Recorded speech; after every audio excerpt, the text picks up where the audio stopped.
Hello and welcome back to yet another Football Manager 2021 experiment on the channel. Previously, I've experimented with Lionel Messi and Cristiano Ronaldo, moving them to some of the best and worst teams within Europe's top flights to see how they would get on. And I had fun with those experiments and they were well received too, so I thought, what's next? Where do I go after experimenting with Messi and Ronaldo? Well, naturally, as I'm sure you can tell by the title and thumbnail, I thought, Andy Carroll. He seems like the next step. The origins of this idea came about when I was watching Newcastle United play Arsenal in the FA Cup final.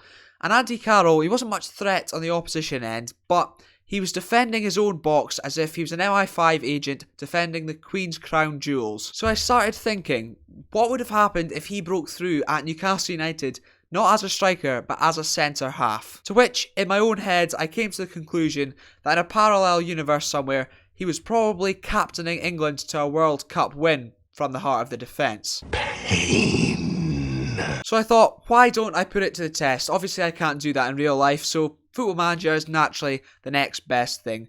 So if this is something that intrigues you like it did to me, please let me know by hitting the like button and comment down below also with your predictions. How far will Andy Carroll go in the game as a centre-back? And subscribe too with notifications on, as this is the first part of a 3-part series and you don't want to miss the rest, do you? But without further ado, let's take our first look at Andy Carroll as a 16-year-old. I don't know. I think that's a bit dodgy, mate. And here he is, a 16-year-old Andy Carroll. He doesn't really look it. Let me just explain a few things first. I didn't want to mess around with things too much in terms of his attributes. I didn't want to make him sort of a very, very good young defender, as then naturally, with decent potential, he'll obviously go on to do great things. I wanted to make it as if, at the youth academy, they saw this 6-foot-plus, big, burly lad throwing his elbows, throwing himself into aerial battles, and thought, you know what? He could be a decent centre-half. So essentially, all I've done is changed his physical attributes so they're that of a 16-year-old and not a 32-year-old injury-prone man. And then I've also changed his position and removed any sort of traits that he had. Leaving us with this, a 6'4", 16-year-old left-footed centre-half from England. And that sort of is a recipe for success, or so we'd think. And that is what we will test out in this video. We'll see him go from the age of 16 to the age of 22, I believe, the first 6 seasons of his career.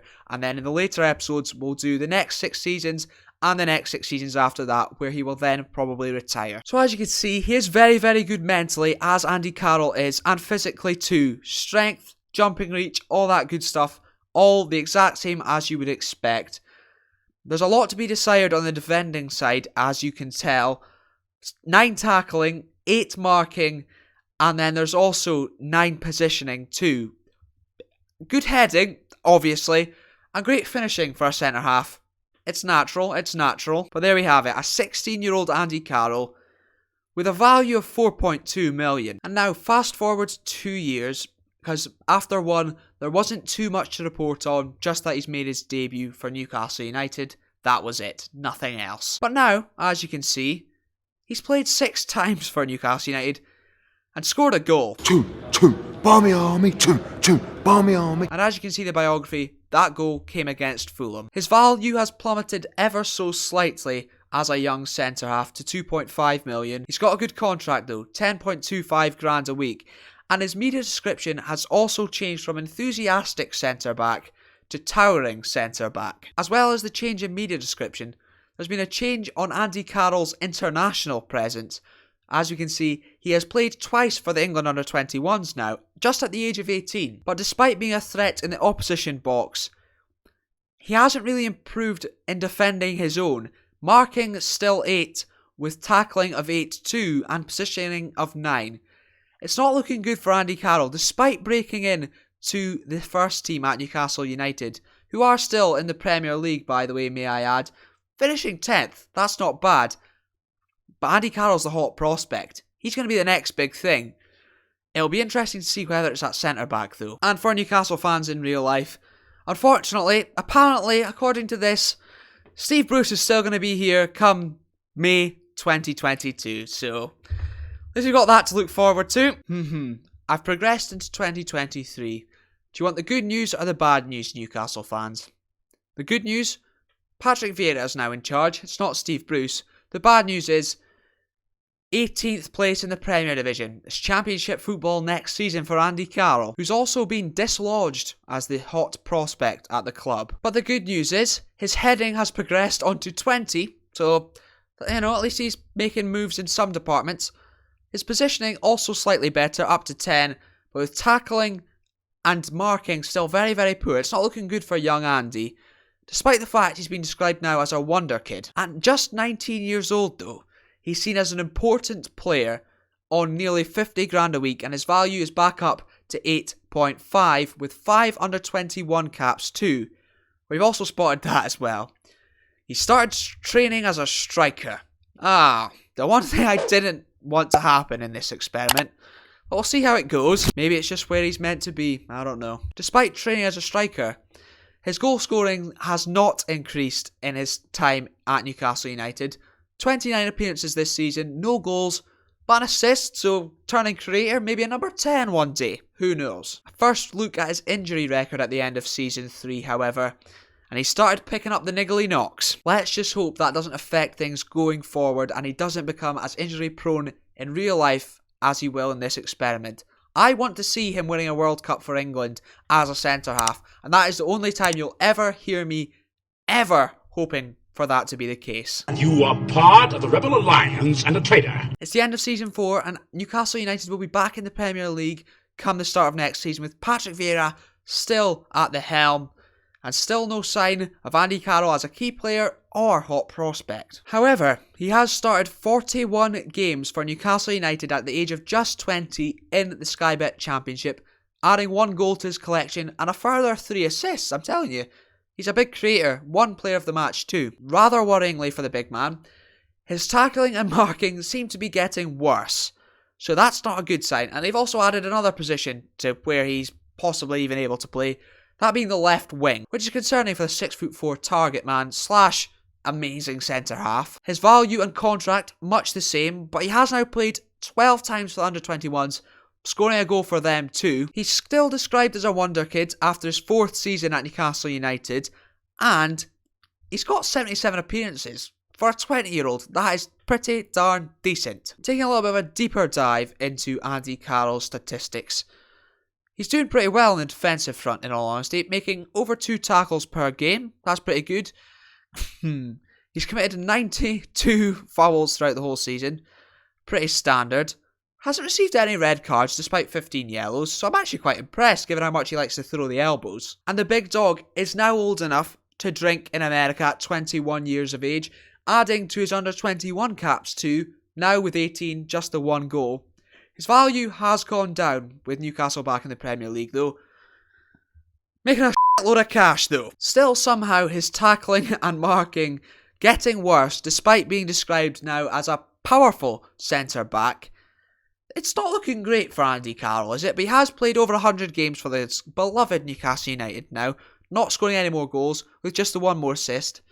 26 appearances in the Premier League at such a young age, pretty decent. The fact they finished 19th in the Premier League, not so good for young Andy. It'll be Championship football once again. He did play there once for Newcastle United in his fledgling career, so it's not something he's not used to, just a bit more frequent than perhaps he would have liked. But they will be under the leadership of Viktor Goncharenko, it would seem, and his younger brother is here now, it would seem, to knock him off his perch. Still yet to receive a red card though, is young Andy. Again, quite impressive. His tackling ratio is down, however, so that's a bit annoying. He's fouling less. So, well done Andy, it's called personal growth. And here we go, Andy Carroll, after 6 seasons at Newcastle United, at the age of 22 now, has played 24 times for the under-21s, and scoring 2 goals. So he's added another one to that. But will we see him now kick on and break into the first team squad with England? Going by his defensive stats, I don't think so. I think he has improved his marking now by 1, back up. But they're down significantly from the start. Positioning still the same. And still described as a powerful centre-back. Also on considerably less money. That's perhaps due to the fact they were in the Championship. He's worth a lot more. And he's wanted by West Brom. Where do West Brom play? In the Premier League. Will Newcastle be playing in the Premier League next season? Will Andy Carroll? Oh, that was added suspense. No, they won't. More championship football for Andy Carroll. He won't be getting in the England setup anytime soon, it would seem. And I noticed they are naturally highlighting him in the striker role, which is a bit of a concern, not the defender role anymore. But I think he is still playing centre-half, maybe. He scored 5 goals. Maybe they're using him more as a striker now in 40 appearances, just the 1 assist and 3 player of the matches, averaging over 7 for the first time ever. I don't like it. His tackling is still pretty decent. Fouls committed back up again, and he's received 2 red cards. Clearly getting frustrated is young Andy. I'm not really surprised. And those 2 red cards on top of 9 yellow cards too. Interestingly, he's also developed the trait plays with back to goal. So that sort of tells me that we might see him playing up front more in future, and my experiment might go a bit skew with, but maybe it's just meant to be. Andy Carroll to be a striker and not captain England to a World Cup from centre-half. It's maybe just not written in the stars as I thought it was. But if you've enjoyed this video, the first part of 3 in the Andy Carroll as a centre-half saga, please do let me know by liking the video. Comment down below, will we see him become more of a striker, or will he stay true to his roots as a centre-half and be the next Terry Butcher with his headband on? It's not a headband, it's a bandage covered in blood. It'd be way more trendy if it was a headband, but I don't think that's in Andy Carroll's books, in all honesty. Will that happen? Let me know in the comments down below, and subscribe with notifications on so you do not miss those future episodes. I've also got a Newcastle United save if you fancy checking that out too. We're actually pretty decent, unlike in real life. And all that's left to say is thank you very, very much for watching, and have a good day.